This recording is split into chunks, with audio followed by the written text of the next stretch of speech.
Every single second of every single day, something pretty incredible is happening inside you. It's this epic journey that's so fundamental to our lives, but we almost never give it a second thought. Well, today, that's exactly what we're going to do.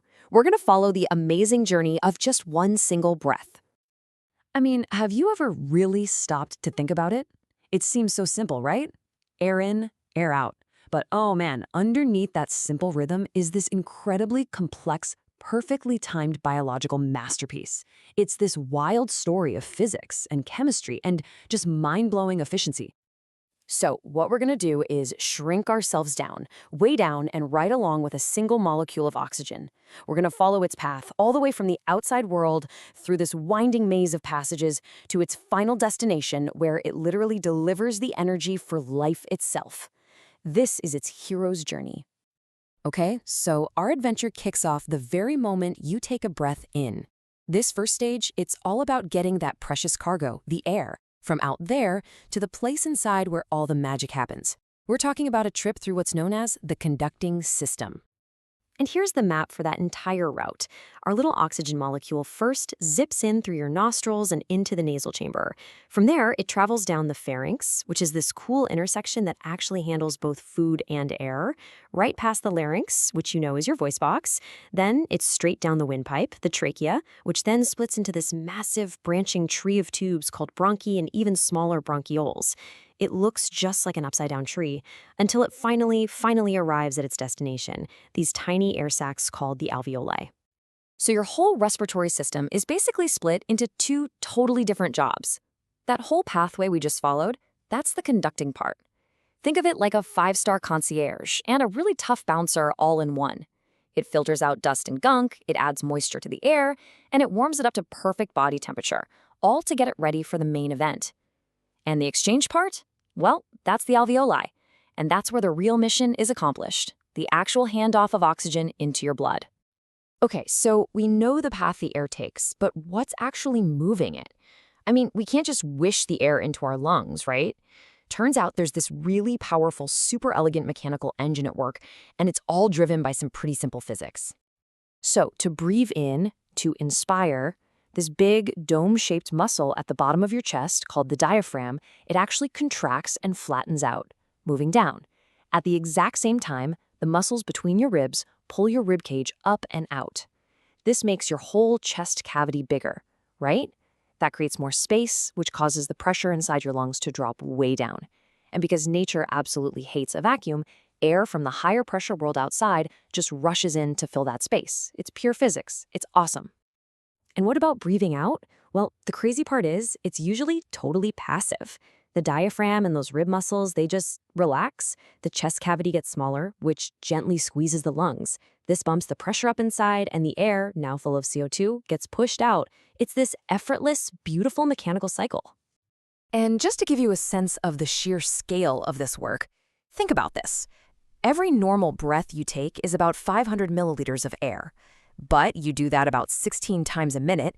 When you do the math, you are moving roughly 8,000 milliliters, that's 8 liters, of air in and out of your lungs every single minute. And you don't even have to think about it. All right, our little oxygen molecule has navigated the maze. The engine has brought it deep into the lungs. Now, we're at the climax of the story. This is the whole reason for the journey. This is the great gas exchange. Now, to really get this, we have to talk about one super important idea, partial pressure. See, the air we breathe is a mix of different gases. Partial pressure is just how much pressure each individual gas, like oxygen or carbon dioxide, is pushing with. And here's the key. Gases will always move from an area where their partial pressure is high to an area where it's low. That difference is the engine that drives everything. And check this out. This table basically tells the whole story. The partial pressure of oxygen in the alveoli, where our molecule just arrived, is about 104. But in the deoxygenated blood that's just showing up, it's only 40. That is a huge difference, right? That massive pressure gradient literally forces oxygen to leap from the alveoli right into the blood.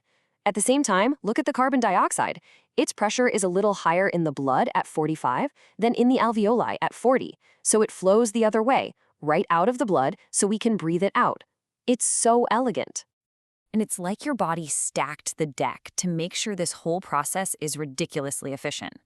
On top of those big pressure differences, the membrane the gases have to cross is unbelievably thin. We're talking way, way less than a millimeter. And get this, carbon dioxide is actually 20 to 25 times more soluble than oxygen, which helps it move out of the blood super fast, even though its pressure difference is smaller. So, success! Our oxygen molecule has made the jump and is officially in the bloodstream. But wait, its journey is not over yet. Not even close. Now it has to be delivered to all the tissues and cells all over your body that are just desperate for it. And for that, you need a highly specialized delivery service. So, a teeny tiny fraction, just about 3% of oxygen, dissolves right into the blood plasma. But the overwhelming majority, a whopping 97%, hitches a ride. It actually binds to a special protein inside our red blood cells called hemoglobin. This is, without a doubt, the body's #1 oxygen taxi service. Hemoglobin is just an amazing molecule. Seriously, think of it like a little cellular taxi with 4 open seats. Each and every hemoglobin molecule can grab onto and carry up to 4 oxygen molecules. This is what turns our blood into a super highway for oxygen, letting us carry way, way more than we ever could if it just dissolved in the plasma. Now, when it comes to getting the waste product, carbon dioxide, out of the body, things get a little more complicated. A little bit dissolves in the plasma, and some of it, about 23%, actually catches a ride back on that same hemoglobin taxi. But the vast majority, 70%, gets converted into a whole other molecule for the trip back, something called bicarbonate. And this is where this all-star enzyme comes in, carbonic anhydrase. Out in the tissues where all the CO2 is being made, this enzyme swoops in and instantly converts it into bicarbonate, which travels easily in the blood. Then, when that blood gets back to the lungs where the CO2 pressure is low, the enzyme does its thing again, but in reverse.